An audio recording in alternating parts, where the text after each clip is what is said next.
पन्नी नहीं है आपके पास इसके ऊपर लपेटने के लिए? हाँ, ये बैग के ऊपर लपेटने के लिए था ना एक पन्नी। नहीं ये अच्छा।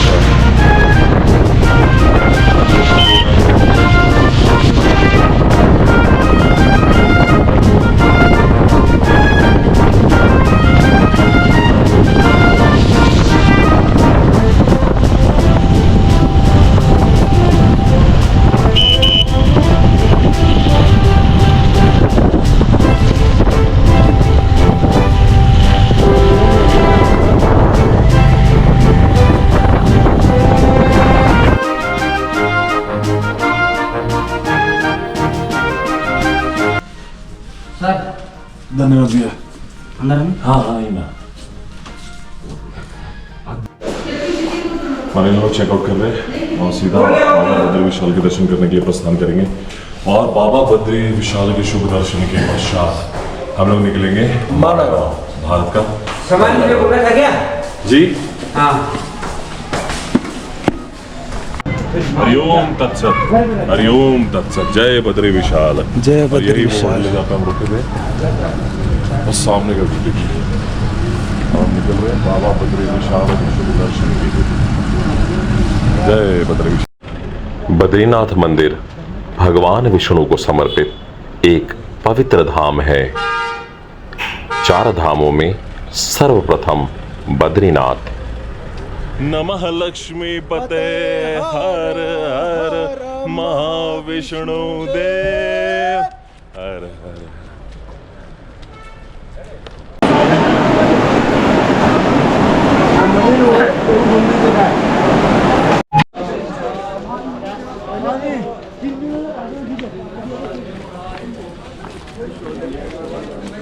स्कंद पुराण में इस क्षेत्र को मुक्ति प्रदा के नाम से जाना जाता था।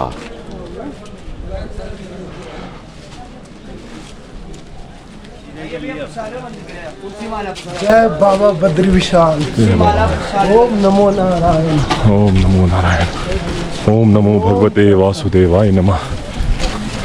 ओम नमो भगवते वासुदेवाय नमः।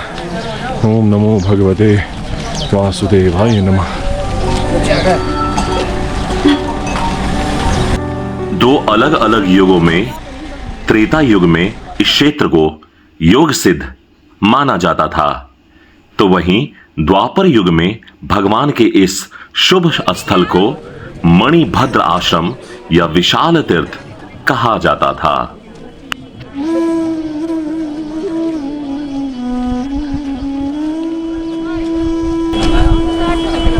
इस क्षेत्र में 2 प्रमुख पर्वत माने जाते हैं, जिन्हें एक नर एवं दूसरे को नारायण पर्वत के नाम से जाना जाता है।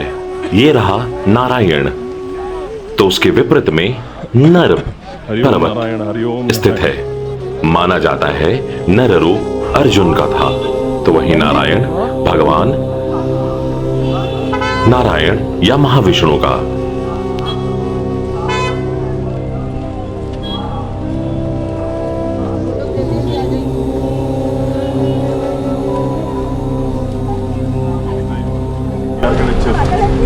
ये मेरा फेवरेट आर्किटेक्चर है। वहाँ पहाड़ों पे नीचे एकदम सॉलिड बेस और ऊपर जो स्ट्रक्चर रहता है वो वुडन रहता है। बहुत ही अमेजिंग लगता है ये। वो देखिए पूरी बिल्डिंग ही लगती है, बहुत अच्छा लगता है। इनका जो बेस है वो स्ट्रॉन्ग पत्थर, जो पहाड़ी पत्थर होते हैं, जो पहाड़ के होते हैं, हिमालय का पत्थर, जो हिमालय का पत्थर होता है, उससे बेस तैयार होता है। और फिर जो दीवार वगैरह सारा वो लकड़ी का बनाते हैं। क्यों? क्योंकि यहाँ पे जो रिमेनिंग 6 मंथ्स है वहाँ पे बहुत स्नो होता है, तो जल्दी ख़राब हो जाता है, ज़्यादा लागत पड़ती है, इसलिए लकड़ी का बना होता है। मंदिर किस साइड है? इधर इधर।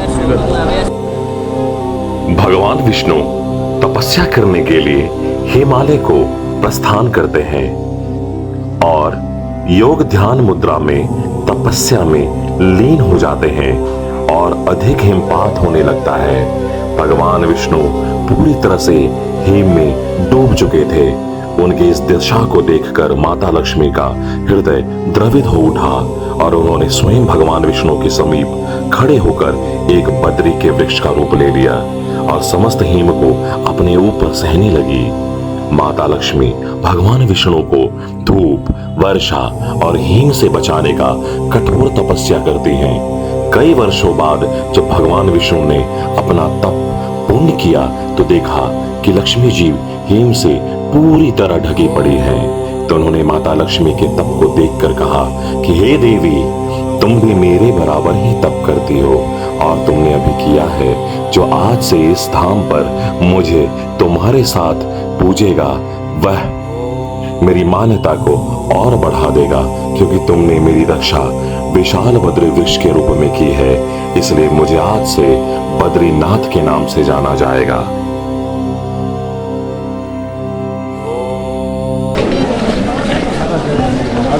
बाबा है किधर? बाबा इतने आसानी से नहीं मिलते हैं।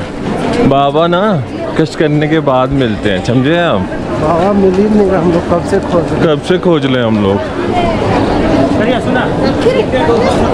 लोग इतने बड़े हो गए, तब से हम लोग बाबा को खोज रहे हैं और आज हमें शुभ दर्शन प्राप्त होगा।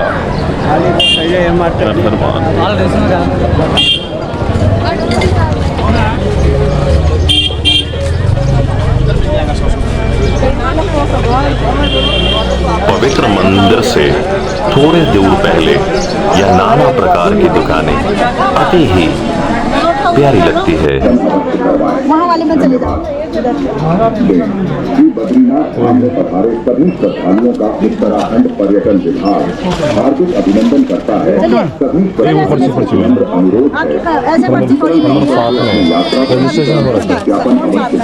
हम दोनों साथ में, आप लोग चलिए। अच्छे से जैसा कि अभी आप लोग देख पा रहे थे, रजिस्ट्रेशन एकदम मैंडेटरी हो चुका है। बिना रजिस्ट्रेशन के आप उत्तराखंड के चारों धाम की यात्रा करने की नहीं सोच सकते हैं। हालांकि वहां पर आप करवा सकते हैं, लेकिन प्री रजिस्ट्रेशन अगर आप कर आए तो आपके लिए ही कन्वीनियंट होगा। ओम नमो भगवते वासुदेवाय नमः। ओम नमो भगवते वासुदेवाय नमः। ओम नमो भगवते वासुदेवाय नमः। शान्ताकारं भुजगशयनं पद्मनाभं सुरेशं विश्वाधारं गगनसदृशं मेघवर्णं शुभांगं लक्ष्मीकान्तं कमलनयनं योगिभेद्यानगम्यं वन्दे विष्णु भवभयहरं सर्वलोकैकनाथम्। ओम नमो भगवते वासुदेवाय नमः। ओम नमो भगवते वासुदेवाय नमः। अक्षरं परमं ब्रह्म ज्योतिरूपं सनातनं गुणातीतं निराकारं स्वच्छमयमनन्तकम्। ओम नमो भगवते वासुदेवाय नमः। ओम नमो भगवते वासुदेवाय।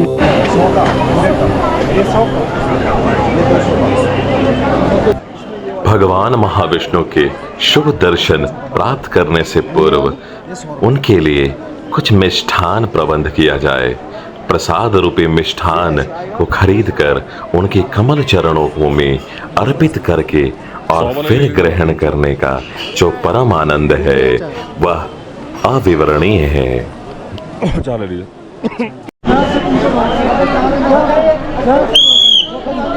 मंदिर कहाँ से जाएंगे दादा? चारों ओर सुसज्जित छोटी बड़ी चीजों की दुकानें, जिसमें मिष्ठान, माला, प्रसाद इत्यादि की संख्या अधिक है, वह चारों ओर सुदूर रूप से फैली हुई है। इस छोटे से ब्रिज जो अलकनंदा के ऊपर स्थित है, उस पर चलकर आप बद्री विशाल के शुभ दर्शन के समीप पहुंचते हैं।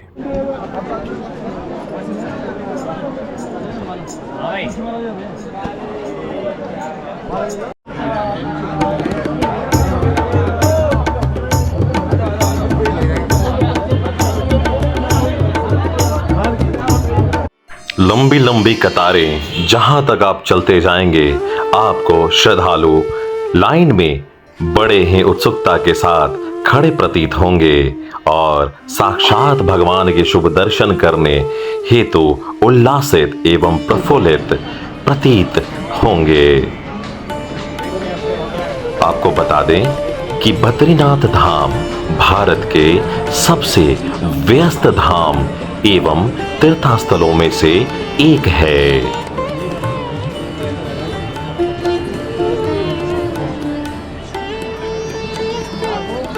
यह पवित्र स्थल बद्रीनाथ यानी बद्रीनारायण मंदिर उत्तराखंड के चमोली जनपद में अलकनंदा नदी के तट पर स्थित एक प्राचीनतम महाविष्णु मंदिर है।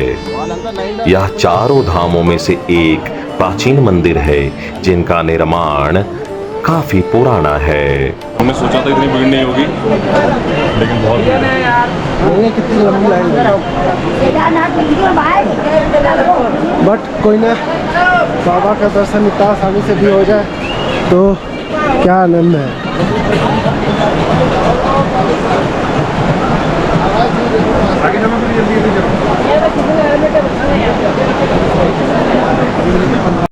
हरि ओम भद्रम गणे विष्णुयां देवा भद्रं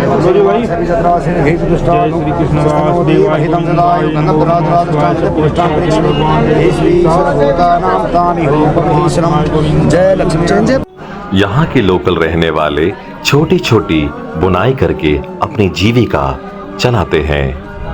आप यहाँ पर आए तो ये ना सोचे कि आप काफी ब्रांडेड कपड़े पहनते हैं तो इन्हें खरीदने का क्या लाभ।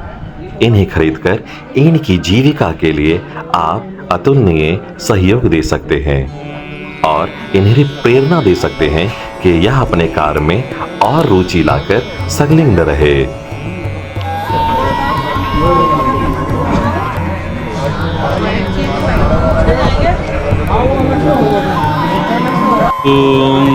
यस्य स्मरणमात्रेण जन्म संसार बंधन विमुच्यते नमस्तस्मै विष्णवे प्रभ विष्णवे नमः समस्त भूतानामादिभूताय भूभृते अनेक रूप रूपाय विष्णवे प्रभ विष्णवे। वैशंपायनुवाच श्रुत्वा धर्मान् शेषेण पावनानि च सर्वश युधिष्ठिरः शानतनवं पुनरेवाव्यभाषित किमेकं दैवतं लोके किं वा वैकं परायणम् अस्तु वनतः कमकं चरन्तः प्रापनो युर्मानवा शुभम् को धर्म सर्वधर्मानां भवतः परमो मतः किं जपनमुच्यते जन्तुर्जन्म संसार बन्धन। भीष्म उवाच जगत प्रभम देव देवमनन्तम पुरुषोत्तमम् अस्तु वननाम सहस्त्रम पुरुष। छोटी से छोटी चीजों को खरीदकर आप इनकी जीवन की प्रेरणा बन सकते हैं। आप निसंदेह जब ऐसे तीर्थ स्थानों पर जाएं तो छोटी से छोटी चीजों को कभी कभी खरीद लें ताकि आप इन्हें वह प्रोत्साहन दे सकते हैं कि वह अपने कार्य को और आनंद पूर्वक निभाकर अपनी जीविका चलाते हुए भगवान के शुभ दर्शन एवं चरणों में समर्पित रहें।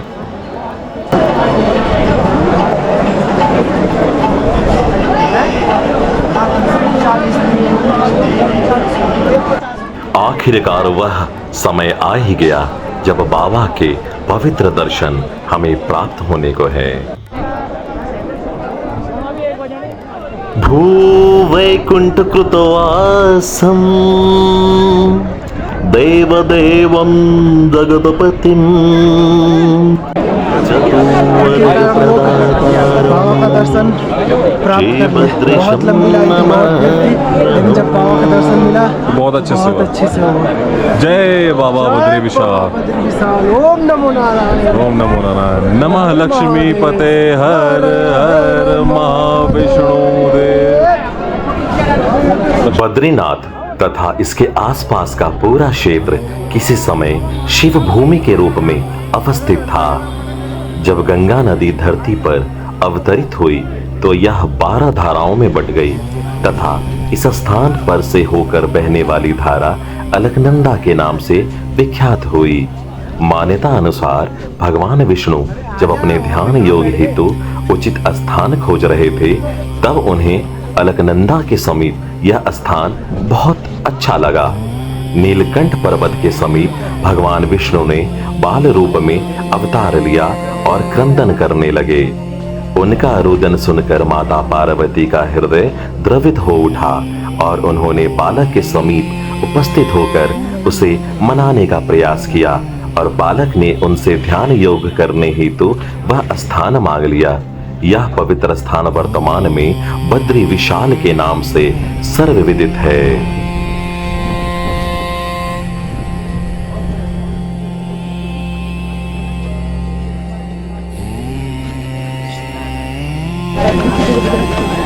प्रसाद रूपी जलेबी खा रहे हम। सुबह से कुछ नहीं खाए, लंबे लाइन में थे। पापा के शुभ दर्शन हो गए।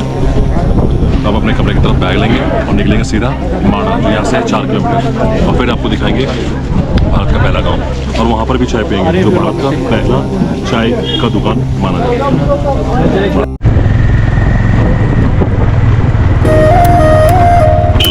इस पूरे क्षेत्र को बद्रीनाथ के नाम से ही जाना जाता है। बद्रीनाथ पवित्र स्थल या हिंदू मंदिर इस पूरे क्षेत्र की एक आस्था का केंद्र ही नहीं, अपितु एक पहचान है।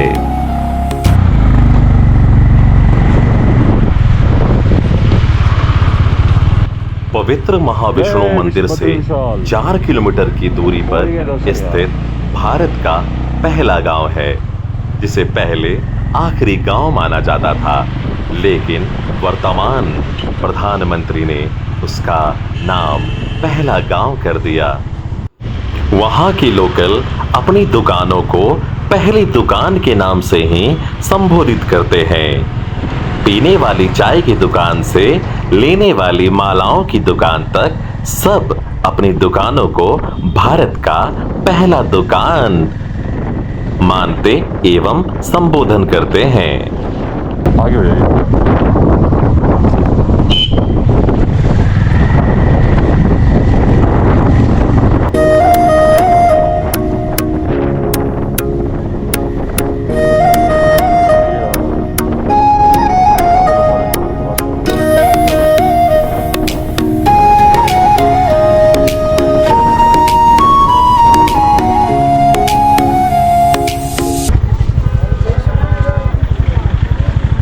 भारत के पहले गांव में हमारा आगमन हो चुका है, जिसे देखकर हम बहुत ही उत्सुक एवं प्रफुल्लित अनुभव कर रहे हैं।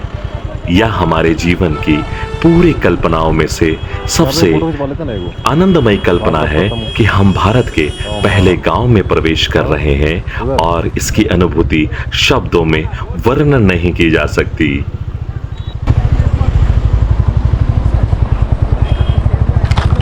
ढाबे पे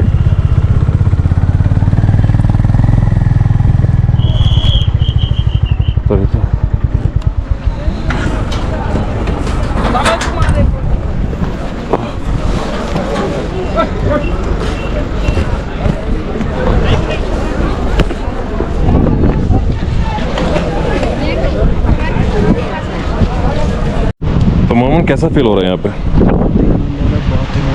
थकावट तो बहुत हो गई होगी आज।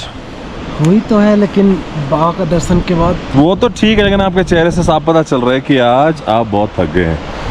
तो लोगों को हम दिखाते हैं कि किस प्रकार ये अलकनंदा नदी यहाँ से आगे की ओर बढ़ेगी और विष्णुप्रयाग में जाकर धौली गंगा से मिल जाएगी। तो कल जब हम बद्रीनाथ की तरफ आ रहे थे तो रास्ते में हमने विष्णुप्रयाग देखा था, वहीं पर इन दोनों का अद्भुत संगम होता है। वही देख सकते हैं आप इस क्षेत्र के कुछ दृश्य, मन को मोह लेने वाला दृश्य है।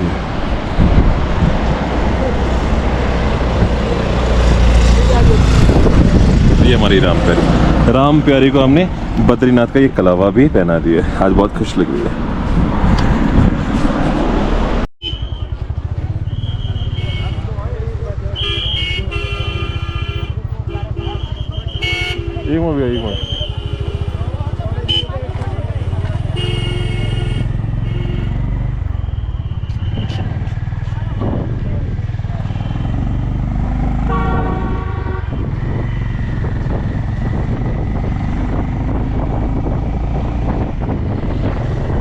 एक मिनट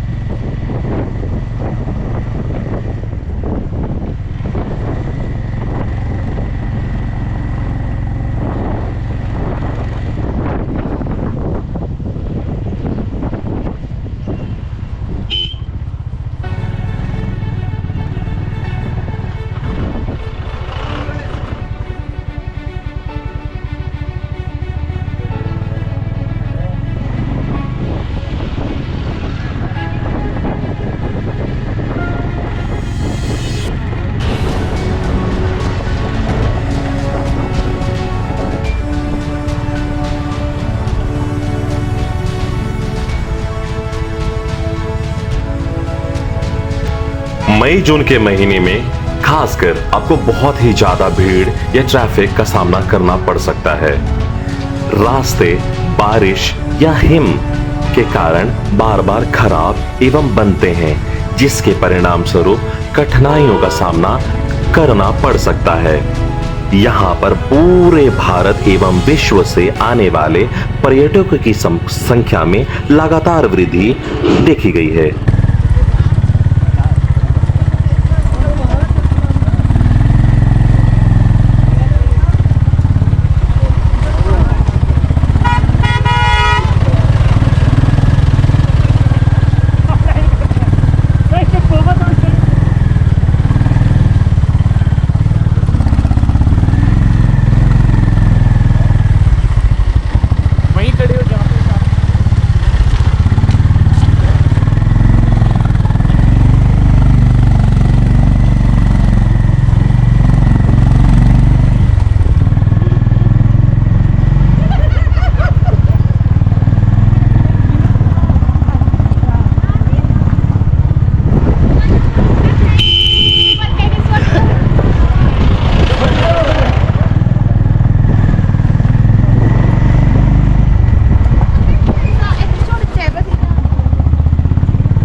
चार धाम उत्तराखंड के खुलते ही भारत के नाना प्रकार के वर्गों को रोजगार का एक बेहतरीन अवसर प्राप्त होता है। खासकर भारत के पड़ोसी देश नेपाल से आने वाले यहाँ पर बहुत से श्रमिक की संख्या देखी जा सकती है।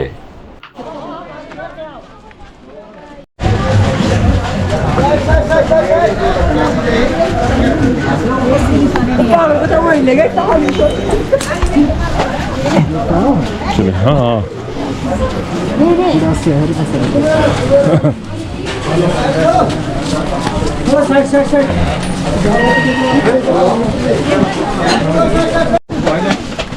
चलो चलो साइड चल हम आ जाएंगे चल टीवी ने उधर वाले नहीं उधर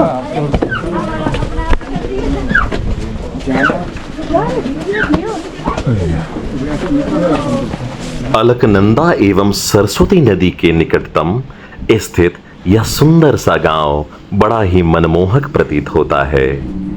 मां सरस्वती का उद्गम स्थल और मां सरस्वती का यह पवित्र मंदिर जो महाज्ञानेश्वरी है, जो महाज्ञानी है, ज्ञानों की देवी है, को साक्षात यहाँ पर देखा जा सकता है, उन्हें प्रणाम किया जा सकता है। माणा गांव जब कभी भी आपको अवसर प्राप्त हो तो मां सरस्वती की चरणों की वंदना करना ना भूलें।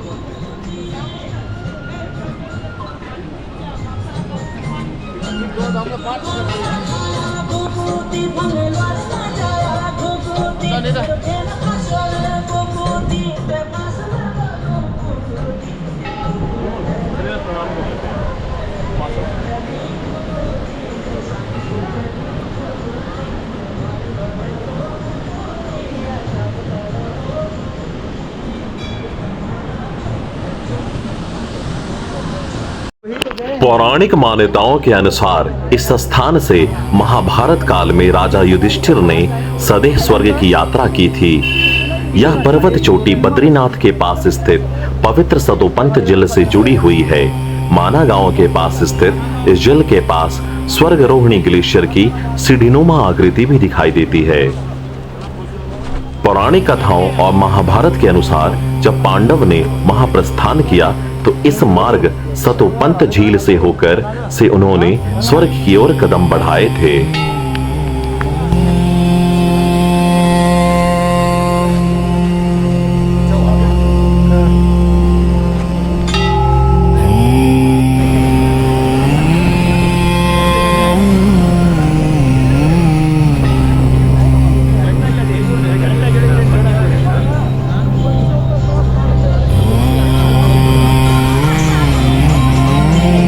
कथाओं में उल्लेख है कि दुर्गम मार्ग पर युधिष्ठिर के साथ एक दिव्य कुत्ता भी था और इसी स्थान पर एक एक करके अन्य पांडव, भीम, अर्जुन, नकुल, सहदेव और द्रौपदी अपने पापों के कारण गिरते चले गए थे। केवल युधिष्ठिर ही शरीर के साथ स्वर्ग में प्रवेश कर पाए।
सरस्वती संगम स्थल एवं स्वर्गारोहण के पवित्र दर्शन के पश्चात अब हम प्रस्थान कर रहे हैं वेद व्यास गुफा के दर्शन करने के लिए, जहां माना जाता है कि वेद व्यास जी ने गणपति बाबा की सहायता से वेदों का संकलन किया था। वेदों की रचना सर्वप्रथम माना जाता है कि ब्रह्मदेव ने किया था, लेकिन उन्हें कंपाइल यानी संकलन करने का जो श्रेय है वह वेद व्यास को दिया जाता है।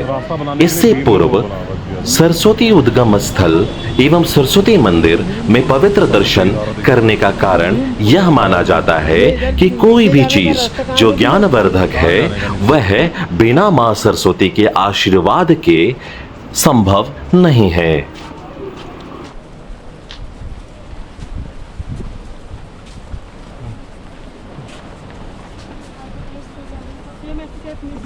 मां सरस्वती यहीं से उद्गम होकर अलकनंदा में मिलकर विलुप्त होकर आगे प्रस्थान करती है। यह गुप्त रूपी सरस्वती देवप्रयाग होते हुए प्रयागराज तक जाती है। वेद व्यास गुफा को ध्यान से देखिए, आपको ऐसा प्रतीत होगा कि जैसे पेज यानी पन्ने एक साथ रखे हुए हैं और कालांतर में यह पर्वत बन गए हों। किसी आशीर्वाद के कारण, किसी दिव्यता के कारण, किसी प्रलौकिक सिद्धांत के कारण यह समझ नहीं आता कि यह पन्ना रूपी पर्वत कैसे हो सकता है।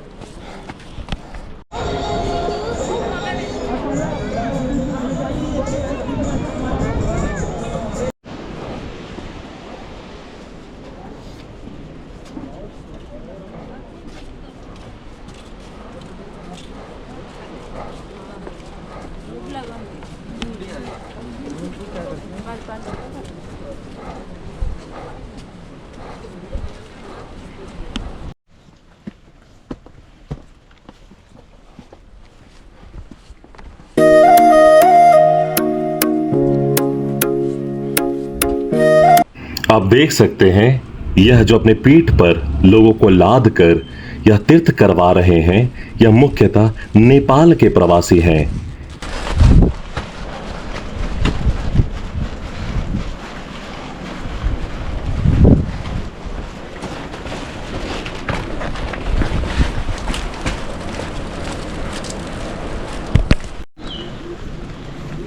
पोथी सरस्वती नदी तो नीचे है, नीचे नीचे है। हाँ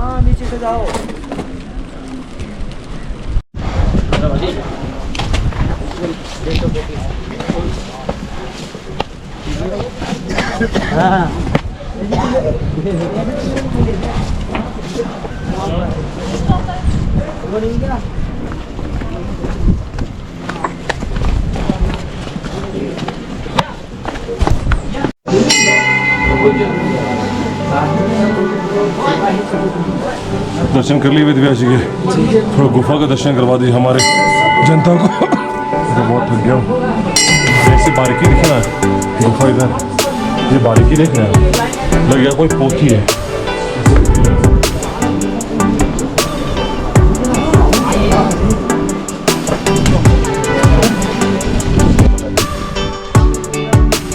तो यही हमारे पवित्र दर्शन संपूर्ण होते हैं और हम कहते हैं गुड बाय टू माना और वापस लौटते हैं हम अपने घर।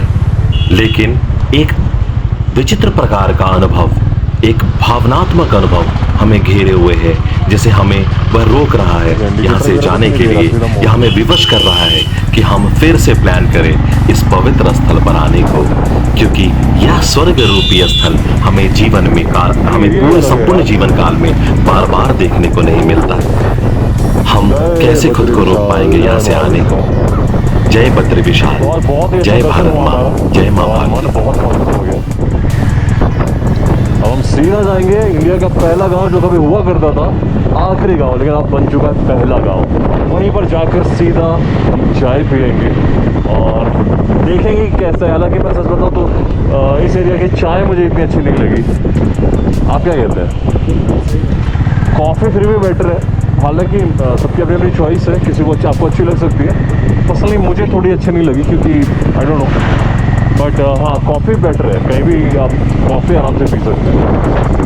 बट स्पेसिफिकली उस जगह पर जाकर मैं चाय पीना चाहूँगा।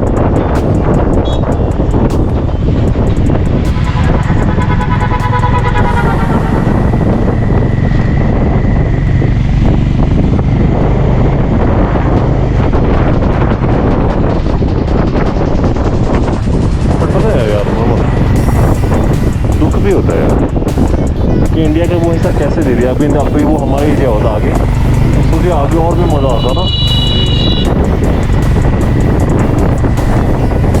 तब माना पास वगैरह जाने के लिए हमें परमिट वगैरह की नीड नहीं पड़ती।